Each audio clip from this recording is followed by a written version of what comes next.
ఆంధ్రుల అభిమాన అన్న తెలుగువారి ఆత్మగౌరవ నినాదంతో రాజకీయాల్లోకి వచ్చిన దివంగత సీనియర్ ఎన్టీఆర్ను కొందరు ట్రోల్ చేస్తున్నారు. ఆయన తిండి విషయంలో కొందరు కావాలనే ప్రచారం చేస్తున్నట్లుగా భావించాల్సి ఉంటుంది. కేవలం వీడియో రేటింగ్స్ కోసం వాళ్ళు తాపత్రయపడుతున్నట్లుగా తెలుస్తోంది. సినిమా రంగంలో అగ్రనటుడిగా వెలిగిన ఎన్టీఆర్ ఆహార అలవాట్లపై కొందరు కావాలనే ట్రోలింగ్ చేస్తున్నారు. ఆయన పొద్దున్నే 40 మిరపకాయ బజ్జీలు తింటారని, 2 కోళ్లు లాగించేస్తారని ప్రచారం చేస్తున్నారు. 30 ఏళ్ల క్రితం జర్నలిస్టుగా పనిచేసి ప్రస్తుతం ఖాళీగా ఉన్న కొందరు వ్యక్తులు యూట్యూబ్ ఛానళ్లకు తిరుగుతూ ఎన్టీఆర్పై దుష్ప్రచారం చేస్తున్నారు. తమ పబ్లిసిటీ కోసం వాళ్ళు పాకులాడుతూ ఎన్టీఆర్ ఇమేజ్ ను దెబ్బతీసేందుకు ప్రయత్నిస్తున్నారు. నిజానికి ఎన్టీఆర్ 40 బజ్జీలు తింటారని ఇటీవల నటుడు రాజేంద్ర ప్రసాద్ ప్రకటించారు.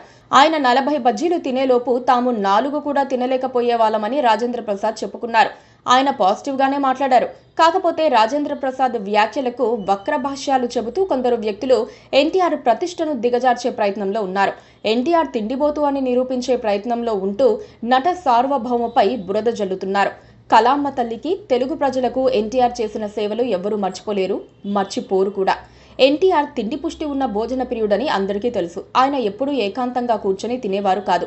10 మంది మధ్యలో ఆయన భోంచేసేవారు. తాను తింటూనే అందరికీ వడ్డించమని చెప్పేవారు.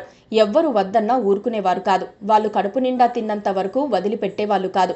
అందుకే అన్నదాత సుఖీభవ అంటూ ఎన్టీఆర్ను తెలిసిన వాళ్ళు, తెలియని వాళ్ళు కూడా వేనోళ్ల ప్రశంసించేవారు. 2 రూపాయలకే కిలో బియ్యం ఇవ్వటం ద్వారా ఎన్టీఆర్ పేదవారందరి కడుపు నింపారు. అందరూ సుఖంగా ఉండాలని ఆయన కోరుకున్నారు. ఎన్టీఆర్ పిచ్చి తిండి తినేవాళ్ళు కాదు. పౌరాణిక వేషాలు వేసిన రోజున ఆయన ఉదయమే భోజనం పూర్తి చేసి షూటింగ్ స్పాట్ కు వెళ్తే రాత్రి ఇంటికి వచ్చిన తర్వాతే మళ్లీ భోంచేసేవారని ఆయనకు సన్నిహితంగా ఉండేవాళ్ళు చెబుతారు.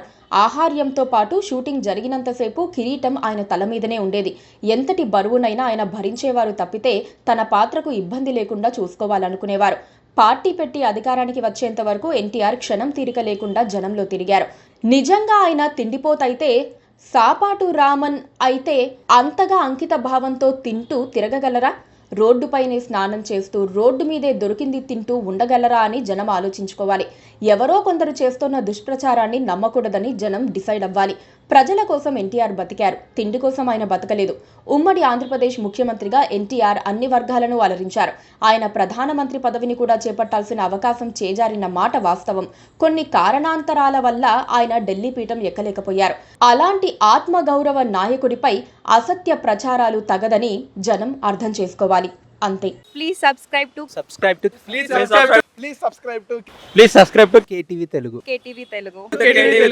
KTV Telugu channel.